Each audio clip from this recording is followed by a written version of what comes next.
이 시간은 중간고사를 준비하고 있는 수학고 학생들에게 조금이나마 도움이 되고 싶어서 이 영상을 준비하게 됐습니다. 여러분, 고등학교 처음 들어가서 맞이하는 중간고사는 심리적 부담감이 만만치 않습니다. 우리가 이 부담을 덜기 위해서 여러분 알죠? 작년에 뭐가 나왔는지, 그리고 어떤 부분에 중점을 뒀는지 이런 부분을 파악하면 아무래도 중간고사를 준비하는 여러분에게 도움이 될 것 같아서 이 영상을 준비했어요. 여러분의 그 국어 성적에 조금이나마 도움이 되길 바라면서 우리 한번 작년 시험지를 한번 살펴볼까요? 작년 수학고 학교 시험의 그 전체적인 분위기를 보면 1년 전체를 한 번에 얘기할 수는 없지만 첫 번째 시험이었던 중간고사의 특징을 말하자면 대체적으로 좀 평이했어요. 그래서 좋은 점수를 받았어도 등급은 조금 학생들이 좀 느끼기에 아쉬운 점이 있을 만큼 좀 쉽게 나왔는데 수학고의 전체적인 특징을 보자면 여러분 교과서 내용에 거기에 꼭 같이 곁들여지는 교과서 외의 지문이 있었습니다. 이번 중간고사 같은 경우는 1단원과 3단원이 전체적인 범위였는데요. 특히 1단원에서 시를 얘기하면서 여러분이 많이 들어봤을 법한 정지용이나 윤동주 그리고 신경님의 시 3편이 함께 추가됐습니다. 그리고 여러분 1단원의 마지막 4단원이었던 교술문학 장르에서는 여러분 박지원 있지요. 박지원의 그 수필에 곁들여서 참화설이라고 하는 고려시대 이곡 선생님의 수필이 같이 곁들여져서 두 개를 같이 함께 공통점과 차이점 그리고 글의 내용 파악을 해야 되는 부분이 나왔어요. 여러분이 여기서 꼭 짚고 넘어가야 될 부분이 바로 그건데요. 우리가 교과서만 공부해서는 그 준비를 다 할 수가 없어요. 언제나 어느 때나 수학고등학교는 그 범위에 맞는 딱 그 반 정도의 교과서 외의 지문이 공식적으로 함께 들어가요. 그렇기 때문에 교과서 안의 범위가 50%, 교과서 밖의 지문이 50%라고 생각하시면 됩니다. 그리고 또 하나 중요한 점은 여러분 확실히 중요한 게 뭘까요? 배점이 높은 서술형 문제죠. 이런 경우에 여기서 이 중간고사 같은 경우에는 여러분 20문제 중에서 2문제가 논술형이었습니다. 두 문제 논술형 중에서 이제 문제가 되는 게 4점짜리와 8점짜리 문제가 있었어요. 이게 그렇게 어렵게 나오진 않았지만 세분화돼서 1, 2, 3 그래서 여러분 알다시피 4점, 8점, 배점이 꽤 컸기 때문에 여기서 작은 실수라도 하면 감점당하게 되고 좋은 점수를 받을 수 없는 그렇기 때문에 여러분 공부를 할 때 서술형 준비를 좀 더 깔끔하게 할 수 있도록 꼼꼼히 하도록 한번 해보고요. 여러분 잊지 마세요. 이 수학고의 특징은 교과서 밖 지문을 함께 열심히 꼼꼼히 해야 좋은 성적을 받을 수 있습니다. 네, 우리 지난 중간고사의 대표 문제를 한번 그럼 같이 살펴볼까요? 첫 번째 작품은 여러분이 서정갈래에서 배웠던 정호승의 슬픔이 기쁨이게라는 작품입니다. 여러분 정호승이라는 작가의 가장 큰 코드는 바로 더불어 사는 삶에 대한 사람들에 대한 메시지 전달인데요. 더불어 사는 삶, 결국 이기적인 사랑보다는 타인에 대한 배려와 이해가 있는 슬픔을 더 가치를 두고 그런 삶을 함께 살아보자고 설득하고 있는 그런 시죠. 여러분 이 시에서 시를 공부할 때 여러 가지 중요한 점이 있겠지만 표현상의 특징이라든지 여러분이 알고 있는 기본적인 서정적 갈래의 특징 그리고 화자의 태도나 운율의 형성 요소나 시어의 의미 이런 건 꼭 한번 짚고 넘어가셔야 돼요. 그럼 여기서 가장 대표적인 개념 몇 가지만 한번 살펴볼까요? 표현상의 특징에서 가장 중요했던 건 뭐냐면 여러분 느끼겠지만 여기선 기쁨과 슬픔에 대한 개념, 일반적인 인식을 뒤집습니다. 그죠? 우리가 기쁘게 생각하는 긍정적인 감정을 부정적으로 보고 부정적인 감정이었던 슬픔을 긍정적 감정으로 얘기하고 있습니다. 이런 걸 보통 우리가 뭐라고 표현하냐면 낯설게 하기 기법이라고 하죠. 그리고 또 하나의 특징은 내가 너에게 슬픔을 주겠다. 나는 계속 너에게 말을 건네요. 여러분 한쪽에서 화자와 청자를 두고 한쪽에서 한쪽에게 계속 말을 거는 이런 걸 말 건네기 방식이라고 하는데요. 여러분 알다시피 청자 없이 혼자 얘기하는 거 뭐라 그래요? 독백체. 그리고 화자 청자 둘이 주고받으면 대화체. 여기선 말 건네기 방식을 통해서 쭉 내용을 전개해 갑니다. 또 하나 특징은 아주 유명한 역설적 표현을 쓰고 있다는 거죠. 여러분 한번 살펴볼까요? 거기 보시면 두 번째 줄 한번 보이나요? 사랑보다 소중한 슬픔을 주겠다. 이게 나중에 논술형 문제도 나오는데 아주 유명한 역설이죠. 여러분 사랑보다 소중한 슬픔 좀 말이 안 되죠 여러분? 이렇게 말이 안 되는 꾸밈을 뭐라 그래요? 모순형용이라고 합니다. 이 모순형용, 역설에 관한 질문, 그리고 이 문장에 담긴 의미 이런 게 문제로 출제됐어요. 그리고 여기서 또 하나 짚고 넘어가자면 운율 형성 요소인데 여러분 한번 잘 볼까요? 말 끝에, 문장 끝에 종결어미에 주겠다, 보여주겠다, 기다림을 주겠다, 슬픔까지 걸어가겠다. 여러분 보시면 종결어미에 겠다라고 하는 어미를 반복했고요. 그리고 이 문장, 이 시는 천천히 읽어보면 나는 이제 너에게도 슬픔을 주겠다. 이렇게 사음보로 쪼개지는 음보도 음보율도 느낄 수 있습니다. 여러분 음은 종결어미 어미도 반복했고요. 그 다음에 음보도 반복했고요. 그리고 여러분 이 시에 밑에서 세 번째 행, 마지막 행을 한번 볼까요? 밑에서 세 번째 행을 보시면 눈 그친 눈길을 너와 함께 걷겠다. 이런 표현에서도 역시 니은음을 반복해서 음운을 반복해서 역시 또 운율을 느끼게 하는 운율 형성 요소를 우리가 확인할 수 있습니다. 여기서 주제는 당연히 뭘까요? 나는 너한테 슬픔, 그러니 타인에 대한 이해와 배려를 하는 마음을 제발 네가 깨닫기를 바란다. 이런 메시지를 우리가 이 시에서 놓치지 않고 찾을 수 있으면 문제는 아마 충분히 해석할 수 있을 거라고 봅니다. 네, 정우승의 슬픔이 기쁘게와 같이 비교지문으로 나왔던 시는 바로 윤동주의 쉽게 쓰여진 시입니다. 여러분 이 작품은 윤동주의 아주 대표작 중에 하나인데요. 여기서 우리가 함께 살펴봐야 할 점은 윤동주 시의 가장 큰 특징 두 가지만 짚고 넘어갈게요. 이 시뿐만이 아니고 다른 모든 시에서도 윤동주의 시의 가장 큰 특징 중에 하나는 바로 부끄러움에 대한 정서입니다. 윤동주는 현실적 자아와 내면적 자아, 그러니 쉽게 내가 꿈꾸는 나와 현실적 나 사이에 괴리감 때문에 굉장히 갈등을 많이 겪었던 시인입니다. 그래서 이 시 말고도 다른 작품에서도 현실적 자아와 내면적 자아, 그리고 밝음의 이미지, 그러니까 광복, 희망 이런 걸 나타내는 시어와 그리고 식민지를 나타내는 어둠과 부정적 시어의 시어를 고르는 문제가 자주 출제됩니다. 핵심적 시어를 한번 살펴볼까요? 첫 번째 여러분, 일련의 밤비라고 하는 시어와 어둠이라고 하는 시어가 보이나요? 여러분, 밤비. 첫 번째 나오는 이 밤비는 일제강점기의 암울한 현실을 나타내는 대표적인 시어고요. 그리고 두 번째 줄의 행에 나오는 육첩방 보입니까? 육첩방도 역시 현재 있는 장소, 일본 유학하고 있는 장소고요. 화자를 억압하는 공간이라고 볼 수 있습니다. 그리고 한번 쭉 밑으로 내려가 볼까요? 현실에 안주하며 살고 있는 자신의 모습이 쭉 넘어가고 나는 무얼 바라 나는 다만 홀로 침전하는 것일까? 여기에 나오고 있는 나는 모두 현실 속에서 무기력하게 적응하며 살아가는 현실적 자아를 나타내는 단어라고 볼 수 있습니다. 여기서 시상의 전환이 나타나는 연이 있는데요. 여러분 8년을 한번 볼까요? 여러분 1년과 8년을 보면 눈에 보이십니까?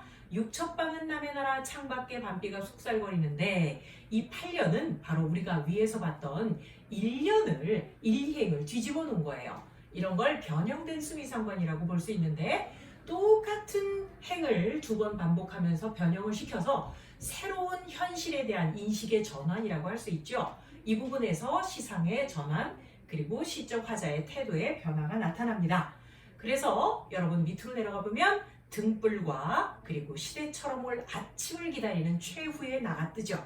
등불과 시대의 아침 이런 게 바로 긍정적 시여고요. 광복에 대한 기운이라고 볼 수 있습니다. 그 아침을 기다리는 최후의 나는 당연히 본질적인 이상적 내면적 자아겠죠. 여러분 여기서는 나의 시어를 구분하는 게 굉장히 중요합니다. 나머지 나는 모두 다 현실적 자아고요. 여러분 본질적 나의 두 단어를 찾아보세요. 최후의 나 그리고 마지막 연의 첫 번째 줄에 나오는 나는 나에게 이렇게 보입니까? 최후의 나와 맨 앞에 나오는 나 이 두 개의 시어가 본질적 자아고요. 뒤에 나오는 나는 역시 현실적 자아죠. 본질적 자아인 내가 현실적 자아에게 손을 내밀어 내가 나에게 악수를 건넵니다. 이 의미가 뭘까요? 두 자아가 화해한다는 거죠. 이 화해를 통해서 결국 내적 갈등을 견뎌내고 자아 성찰을 통해서 현실을 극복하겠다는 시인의 의지가 나타납니다. 그러면 우리 핵심 시어 살펴봤고요. 다음으로 정서와 태도 변화, 아까 얘기한 대로 느껴지죠? 단련을 통해서 전반부와 후반부로 전체적인 시상의 변화가 나타난다는 거 다시 한번 기억하고 우리 직접 문제를 한번 들어가 볼까요? 네, 여러분 우리 첫 번째 문제 한번 살펴볼까요? 첫 번째, 두 번째 문제 모두 핵심 내용을 정확히 파악하면 그다지 어렵지 않게 쉽게 풀 수 있는 문제라고 생각되는데 우리 한번 문제 볼까요? 가와 나에 대한 설명으로 가장 적절한 걸 골라라. 이렇게 문제가 나왔습니다. 우리 한번 1번을 보시면 나와 달리 가는 시간의 흐름에 따라서 변화하는 화자의 내면을 나타내고 있다. 여러분 가는 말 건네기 방식으로 진행됐다고 그랬죠? 슬픔이가 기쁨이에게 계속 얘기합니다. 깨어나라고, 변하라고. 여기는 시간의 흐름 따위는 나타나지 않아요. 그러니 1번이 틀린 건 쉽게 찾을 수 있고요. 여러분 오히려 나에서는 느낄 수 있죠. 밤비가 속살거리다가 아침을 기다리는 나기 때문에 시간의 흐름도 찾을 수 있습니다. 그 다음 두 번째 선지를 보면 나와 달리 가는, 여러분 이거는 나와 달리 가가 아니고 가와 달리 나로 하면 쉽게 찾을 수 있습니다. 현실적 자아와 내면적 자아가 갈등하는 모습은 나에서 보이죠. 그 다음에 3번 한번 볼까요? 가와 달리 나는 동일한 시구의 반복을 통해서, 여러분 여기 동일 시구의 반복은 이 시에서 전체적으로 찾아볼 수 없습니다. 그죠? 기쁨, 슬픔, 뭐뭐 하겠다. 그래서 시어의 반복과 어미의 반복은 있지만 시구의 반복, 그쵸? 이런 거 이 반복을 통해서 은유를 형성하고 있다고 볼 수 없어요. 여러분 정답은 4번에 보이시죠? 여러분 이 나시에서는 어둠과 밝음의, 그러니까 긍정적 이미지 시어와 부정적 이미지 시어의 대립적 이미지, 요걸 통해서 대상의 속성을 부각하고 있다. 요걸 정답으로 아마 찾을 수 있을 거예요. 공부를 제대로 했으면. 그죠? 5번 한번 볼까요? 5번은 가와 나 모두 추상적 개념을 의인화했다. 여러분 추상적 개념을 의인화한 건 기쁨이가 슬픔이에게, 슬픔이가 기쁨이에게, 여기서 알 수 있지요. 그래서 가와 해당되고 나와는 특별히 연관되는 점을 찾을 수 없어요. 그러니 당연히 답은 4번이 되겠습니다. 우리 2번 한번 찾아볼까요? 2번은 보기가 있습니다. 여러분 이 보기를 읽으면서 해석을 하면 되는데 한번 보기 볼까요? 이 시는 암울한 현실 속에서도 시가 쉽게 쓰여지는 것을 성찰하고 있는 시이다. 이 시대 배경을 고려할 때 일제강점기라는 현실 속에서 적극적으로 대항하지 못하는 자신의 무기력한 모습에 반성과 고뇌, 그리고 조국 광복에 대한 희망을 드러내고 있다. 이렇게 시에 대한 안내가 있는데 그럼 먼저 봅시다. 육첩방이라는 시어는 여러분 알다시피 일본식 방이다. 그래서 조국 상실의 암담한 현실이다.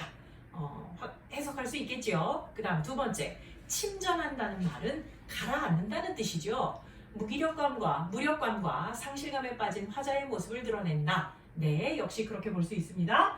3번 볼까요? 3번은 시가 이렇게 쉽게 쓰여지는 것은 화자가 시인으로 좋은 작품을 창작하고자 하는 소망을 드러내는 것이군. 여러분 이 시 어디에도 나는 좋은 시를 쓰고 싶어, 좋은 시인이 되고 싶어 하는 모습은 찾아볼 수 없습니다. 시인이 여기서 고민했던 건 바로 뭐예요? 자신의 내면적 자아에게 부끄러운 현실적 자아의 모습이었죠. 그러니 당연히 답은 몇 번이 될까요? 3번입니다. 옳지 않죠? 시대처럼 올 아침은 여러분 4번 지문 보세요. 조국의 광복을 의미하는군. 맞다고 볼 수 있고요. 최초의 악수도 역시 새로운 자세로 삶을 살겠다는 마음가짐을 형성화했다. 여러분 두 자아가 화해하는 것이니 이렇게 해석해도 무리가 없습니다. 그렇죠? 여러분 그래서 답은 3번 잘 고르셨나요? 그럼 우리 다음 문제 살펴보겠습니다.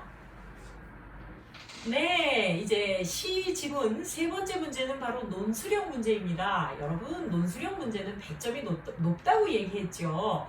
이 배점이 높은 문제에서 중요한 점은 정답을 찾는 게 아니고 정답을 선생님이 원하는 조건에 맞게 쓰는 게 무엇보다 중요합니다. 여러분 논술 문제를 풀 때 조건을 꼭 유의해서 정답을 표기해 주시기 바래요. 한번 볼까요? 첫 번째 문제를 살펴보면 보기에 밑줄 친 부분에서 표현법의 명칭을 써라 그랬습니다.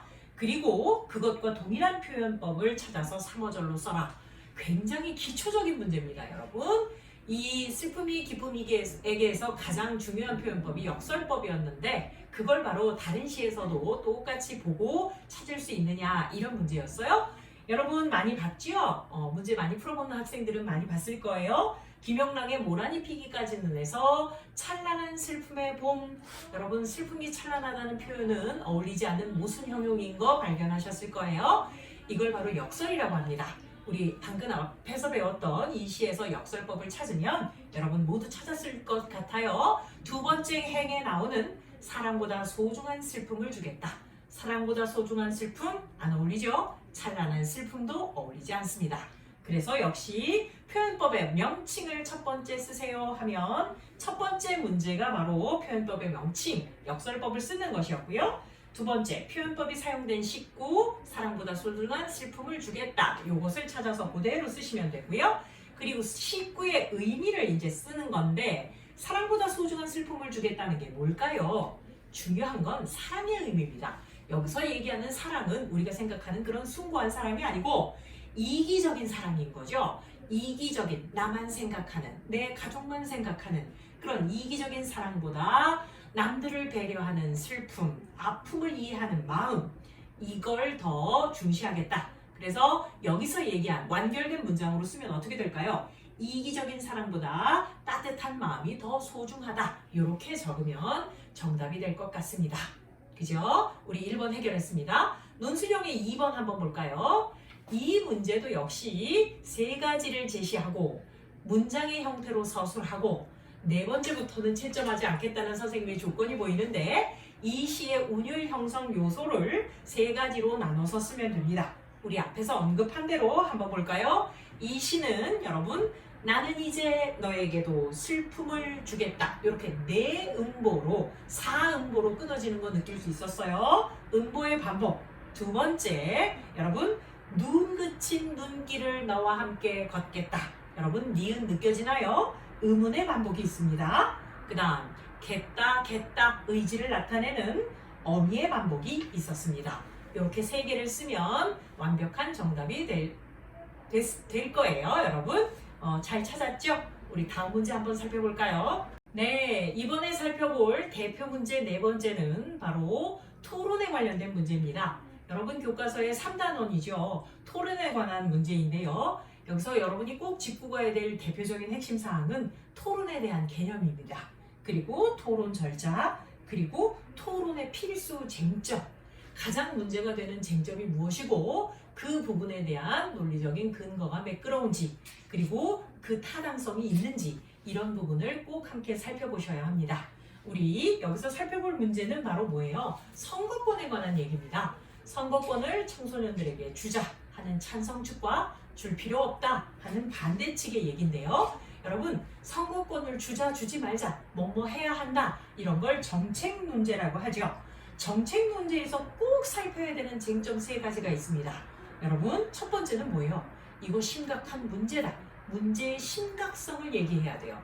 이게 심각한 문제니 이걸 빨리 바꿔야 돼 하는 부분. 여러분 반대편은 당연히 심각한 문제가 아니야 하겠죠. 그 다음 두 번째 쟁점은 뭐예요? 이걸 시행하면 이 문제가 해결될 거야. 그러니 이걸 해야 돼.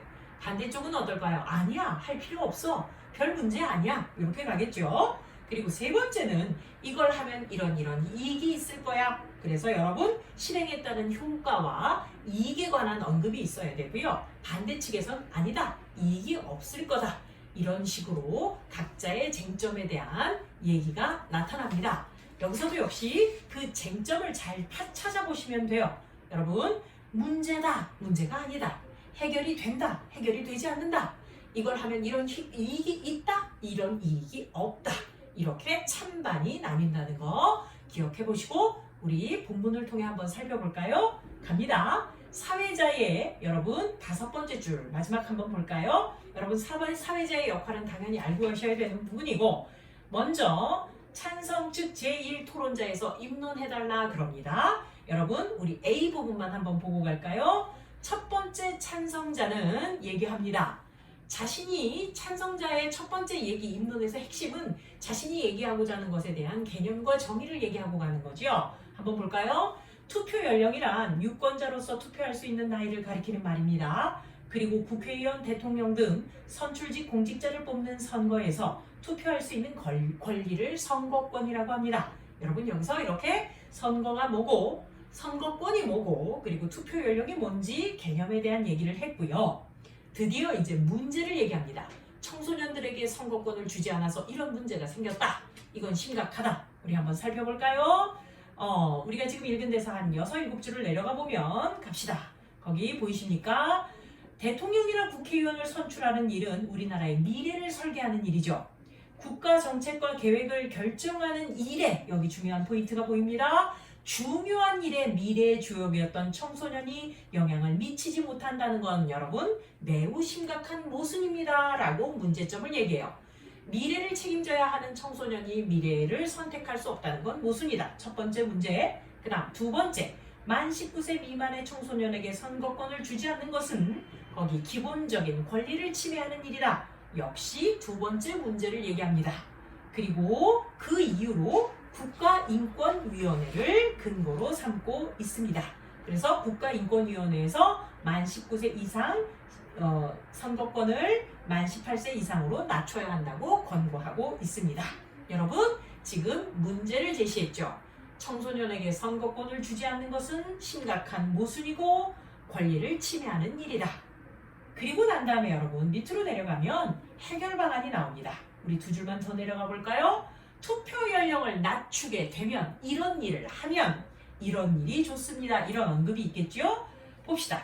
투표 연령을 낮추면 청소년이 자신과 관련된 교육이나 입시 등의 정책에 관심을 두게 되고 나아가서 자신이 맞닥뜨릴 미래를 선택할 수 있는 기회를 얻게 될 것이다. 그리고 기본적인 권리인 참정권을 보장받을 수 있으므로 인권 침해에서 벗어날 수 있게 된다. 여러분 핵심 보이십니까? 투표 연령을 낮추면 인권 침해의 우려에서 벗어날 수 있다. 이런 문제가 해결된다. 해결 방안을 제시했어요. 그리고 우리 한 세 줄, 네 줄 더 내려가 볼까요? 청소년이 국가 정책과 정치에 관심을 가지게 하는 효과도 둘 수 있다. 이런 이익과 효과가 있다. 여러분 입론을 아주 제대로 잘했죠? 이것이 문제다.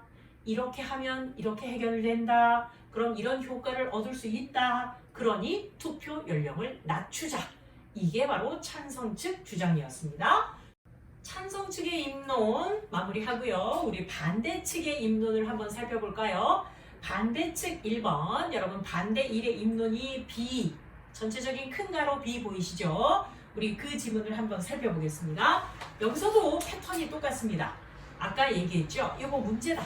이거 해결하려면 이렇게 하면 해결된다. 이런 효과가 있다. 반대측은 반대로 갑니다. 이거 문제 아니다. 별 문제가 되지 않고 다른 방법으로 해결할 수 있다. 이런 얘기가 나오는지 한번 살펴볼까요? 반대 1에 여러분 네 번째 줄 중간을 한번 봐주세요. 우리나라 민법상 만 19세 미만의 미성년자는 행위 무능력자로 보기 때문에 혼인이나 재산상의 거래를 보호자의 동의 없이 할 수 없다. 여러분 민법을 들었습니다. 민법에서 19세 이상만 여러분 성인으로 인정합니다. 그러니 청소년에겐 당연히 다른 권리가 가지 않아요. 법에서 이렇게 정리되어 있다. 이건 문제가 될 게 없다. 이렇게 되는 거죠. 여러분 중간 밑으로 쭉 내려가 볼까요? 거기 보시면 여러분 비단락의 중간 부분 보시면 투표 연령 제한 또한 올바른 의사결정에 도움을 겪는 미성년자를 보호하는 의도다. 오히려 이건 미성년자이기 때문에 선거권을 주는 것 자체가 위험한 일이고 그들을 보호하는 일이다. 그런 의도이기 때문에 인권 침해라고 볼 수 없다. 이건 문제가 안 된다는 시각이죠. 그래서 헌법재판소를 근거로 제시합니다. 헌법재판소에서 이런 점을 고려해서 2013년에 만 19세 미만의 선거권 제한은 합헌이라는 결정이 내렸다. 여러분 반대 측에서는 지금 민법도 얘기했고 헌법재판소를 얘기했습니다. 이게 문제가 되지 않으니 이렇게 해도 별 효과가 없을 거라는 얘기가 나오겠죠. 해결 방안 한번 볼까요? 그리고 만일 현재와 같은 투표 연령 제한이 만 19세 미만의 인권을 침해하는 것이라고 한다면 투표 연령을 낮춘다고 해결될 수 있는 문제가 아닙니다 라고 얘기해서 단순히 선거 연령만 낮춘다고 인권 침해가 안 되는 게 아니다. 이거는 문제 해결의 근원적인 해결이 될 수 없다고 지금 짚고 있지요. 그 상태에서 여러분 한 10줄 정도를 내려가 볼까요? 그러면서 다른 해결책을 제시합니다. 한번 살펴볼까요? 청소년들은 교육으로 합리적인 의사결정 방법을 배우게 됩니다. 정치나 정책에 무관심한 청소년들은 교육을 통해서 해결해야 한다. 이렇게 다른 대체 방안을 제시하고 있습니다. 그러면서 마지막 효과가 없다는 언급도 역시 하죠. 만약 투표 연령을 18세 이하로 낮추면 잘못된 의사결정에 그것으로 인해서 투표의 본질을 흐릴 수 있다는 언급으로 주장을 마무리하고 있습니다. 여러분 여기서 살펴야 되는 건 뭐라고요? 정책 논제의 쟁점입니다.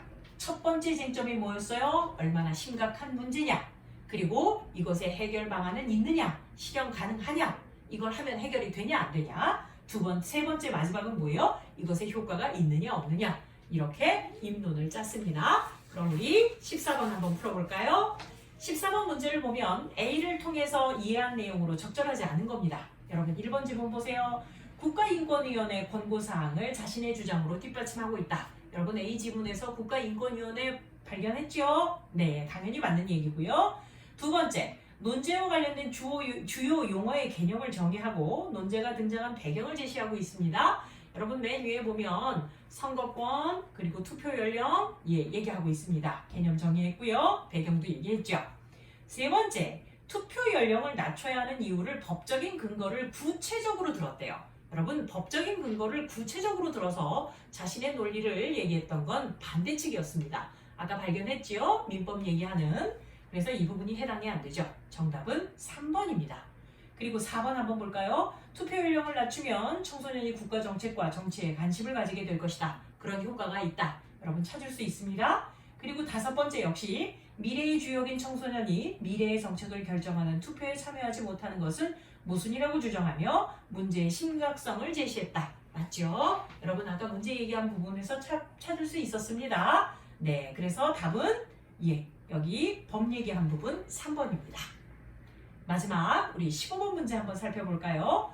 B에서 토론 내용을 정리한 것으로 적절하지 않은 것입니다. 한번 볼까요? 투표 연령을 낮춰야 된다. 아니다 해야 되는 거죠. 반대니까요. 갑니다. 청소년은 행위 무능력자다. 여러분 알다시피 민법에서 만 19세를 성인으로 봤기 때문에 다른 어떤 행위도 할 수 없어요. 그죠? 행위 무능력자이기 때문에 투표에 제한을 두어서 이거는 타당하다. 맞는 얘기였고요. 청소년 선거권 제한은 인권 침해가 아니라 오히려 보호다. 이 내용도 아까 지문에서 발견했습니다. 세 번째 한번 볼까요? 청소년은 이미 정치나 정책에 관해서 많은 관심을 가지고 있다. 이런 내용은 없죠. 이런 부분에 이런 선거권을 줌으로 해서 청소년에게 이런 관심을 갖게 할 수 있다는 건 찬성 측의 얘기였고 반대 측은 이런 건 교육으로도 충분히 가능하다고 반박을 했습니다. 이 부분 해당 안 되는 거 찾을 수 있었죠? 그리고 마지막에 청소년 관련 정책은 부모님이 충분히 고려해서 투표할 수 있다. 우리가 언급은 안 했지만 B 밑에 부분에 언급이 되고 있어요. 그리고 마지막 한번 볼까요? 청소년의 잘못된 판단으로 투표의 본질을 흐릴 수 있다. 그렇기 때문에 선거권을 낮추는 건 큰 효과가 없다. 이거 우리 같이 아까 확인했었지요. 그래서 답은 3번이 되겠습니다. 네, 지금까지 작년 기출 문제를 가지고 대표 문제 몇 가지를 함께 풀어봤습니다. 여러분 어땠어요? 좀 쉽게 풀렸나요? 여러분이 학교 수업을 열심히 하고 꼼꼼히 준비하면 중간고사는 그렇게 어렵지 않을 거라고 생각해요. 이 영상이 여러분 시험 준비에 도움이 되기를 바라고요. 여러분 열심히 공부해서 좋은 결과가 있기를 바랍니다. 그리고 기회가 된다면 학원에서 우리 함께 공부하는 것도 좋겠죠? 여러분 함께 얼굴 보고 공부할 수 있는 그런 시간이 있기를 기대합니다. 여러분 열심히 공부해서 좋은 성적 얻기를 바랍니다. 안녕!